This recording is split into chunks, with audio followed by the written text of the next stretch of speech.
It allows you to create music, basically, without being a musician, which is kind of an interesting thing. I mean, obviously, we want to teach people to be musicians, but short of that, to get musical ideas across and help understand those concepts, it's nice for them to be able to jump in and do things that are creative, short of being able to have the technique to play the actual instruments.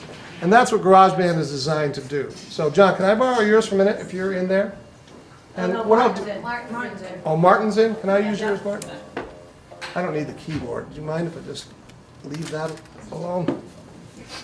So here, in Martin's case, I'm going to get you off of our little loop for just a minute. I don't think I'm synced up to you right now. Anyway. Okay, good. We'll sync up in just 1 second.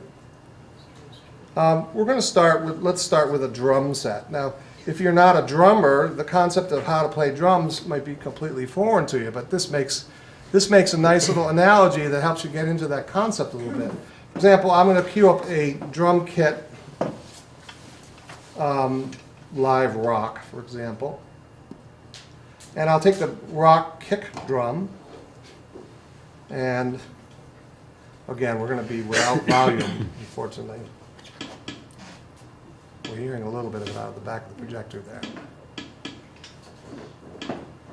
And then I'll put in the snare drum.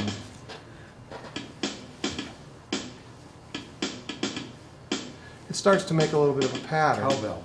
Cowbell. Put some cymbals in there. Cowbell. I've got a headache. I got a cowbell. More of it. Cowbell in there. So you see, all I did was just drag and drop instruments into this little grid pattern. And the grid is organized so that if you put a drum up towards the top, it'll be louder. And if you put it to the bottom, it'll be softer. If you put it to the left, it'll be less complicated. If you put it to the right, it'll be more complicated, more syncopated. So we talk about those terms when we do that. Now, once that's established, you can turn off that little thing and record it. You can actually set up a recording, and it's going to go ahead and make some tracks of that sound. So there's 4 measures of that. Now you can see in another view that that's where your stuff is kind of stored right now. It's in this track view, and you can see the little graphic representation of the music that we just made. Now I'm going to add another track, and I'll grab a, let me get a guitar, or maybe a keyboard. Here's a keyboard, but it's not your typical piano keyboard. Instead, what it is it's just like an auto harp. You press the note C and you can arpeggiate the chord and whatever. Or you can auto play it, which means it automatically just starts playing along. So now, if I want to, and I'm ready for that, rewind, record, and that drum beat is now synchronized to my piano part nicely. Play me a G chord. So we've already gone past the amount of drums that I recorded, right? So now this is all well and good, just alone. This will keep you amused for hours. It certainly kept me amused for years, decades actually. Can't think of it. But no fun for anybody else really yet, is it? Until we get the band, get the guys down. Come on over, we'll jam this weekend. What do you say, guys? Yeah. So now what they did is to incorporate a way of connecting the iPads through wireless to synchronize with each other. And when we do that, then we can play together, which is even more fun. So what we did here was, I got the drum track I was looking for and a bass track, and I'll play those for you now through my speaker here. I'm not going to tell you what the song is, not yet anyway. So I got some drums and some bass. All right. Now, I'm going to ask these guys to join me in the session and play their part. Well, we have to get. Then I can scold them for making mistakes when they haven't done it absolutely perfectly. It's possible that with the Bluetooth, Well, you what- haven't invited us yet, have you? Oh, I'm just about to go. Here comes the session. By the So way, I've you can do created a this on your session. iPhone with your kids, and they will love it. Yeah, No works on matter the how old they iPhone are. too.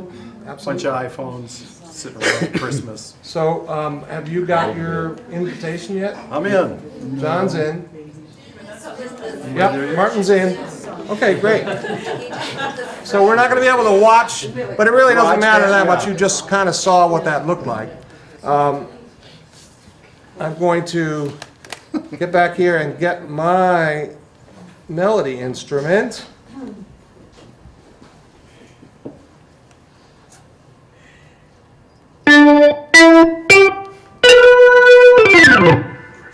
I'm ready. Turn that down a little bit. Drive me crazy here. Spiking the camera audio there. Let's go. Are you guys ready? Ready. Got your chords all, you got your instruments all set? John, play a little bit of your instrument just to hear what you got. Kind of Christmassy little electric piano. Nice. Good. You stop that. And Martin, what do you got for us there? You want that on 1 or 2 there? Just, Which one? yeah. One, I think.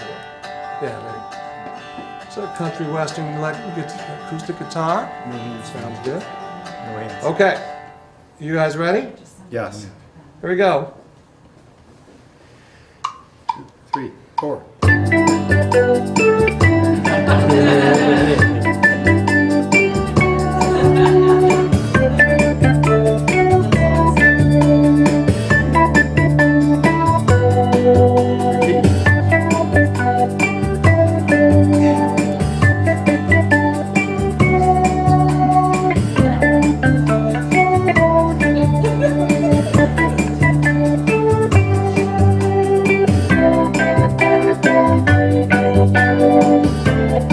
Little Elvis-y.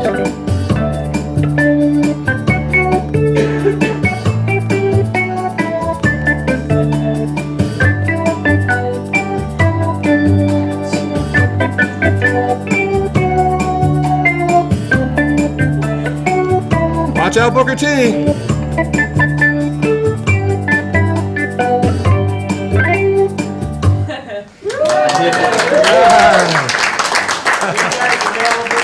Now, through the wonders of technology, if you could see my screen, or I can hold it up so you do, their tracks flew right over into my sequence here, where I can manipulate them, fix their mistakes, and so on and so forth, and grade them accordingly.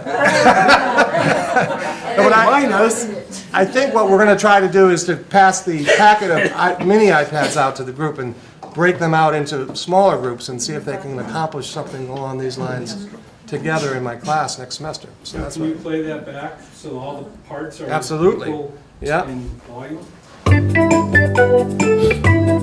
Not only that, I can go ahead. There's the electric piano. I can go ahead. Martin's playing a little loud tonight, so.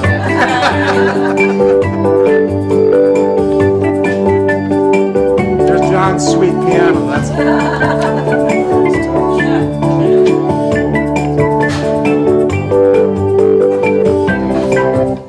So that's how it works. Pretty good.